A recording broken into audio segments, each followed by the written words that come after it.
Yo, what's up? Mayong adlaw kanyang tanan for today's video nga pala guys. Maglalaba tayo ngayon kasi nga wala nang damit guys. Kita niyo naman guys. Password ko lang muna guys kasi nga medyo marami ito ngayon guys. Nilalabahan ko ngayon kasi nga si mama guys hindi ko na pinapalaba. Ako na lang maglaba. Pagtapos ko palang maglaba guys. Hindi pa pala ito matapos guys kasi nga magsundo muna tayo sa pamangkin natin kasi nga malapit na yung uwian nila tanghalian. At so ayun na nga dito na tayo sa school nila guys. Nalala ko tong school na to dati, dito ako nag-aral ng elementary. At ito guys, dami na nga nagbago. Tama nga sinasabi nila habang tumatagal, dami nang nagbabago. Kaya yun, dito na nga pala ko sa room nila guys. Ito na yung pamangkin ko, palabas na siya.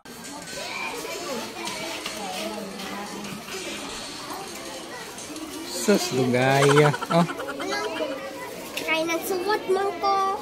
okay na. Per 100? Grabe sa iya.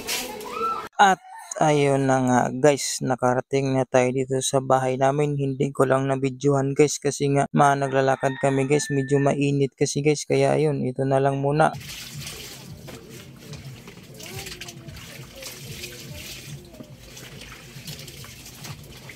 Dali-dalian mo natin to guys kasi malapit na yung mag-aulan na naman para habol sa init. Iba pa naman yung panahon dito sa amin guys. Biglang mag-aulan, malakas yung init sa umaga tapos pag tanghali biglang mag-aulan. Kaya yun, minsan may scam ka rin ng araw eh. At ayun na nga guys, isasampay na natin to kay malakas yung tirik ng araw ngayon para matuyo agad. At si mama talaga magtulong-tulong pa. Sabi ko na nga, pahinga ka na dyan, ako nang bahala dito, relax ka na lang. Anak mo na yung bahala eh kasi masipag yung anak mo ngayon. Kaya pala ako naglaba ngayon guys kasi nga si mama may sakit ngayon guys, nilalagnat yan siya. Kaya ako na lang maglaba, sabi ko sa kanya ako na lang maglaba ma para hindi ka na mahirapan. Tsaka ako na rin magsundo sa pamangkin ko para hindi ka na rin mahirapan, ako nang bahala ma. Uy, hanggang dito ka rin pala nanood ng video ko. Maraming salamat, ingat kayo palagi, God bless.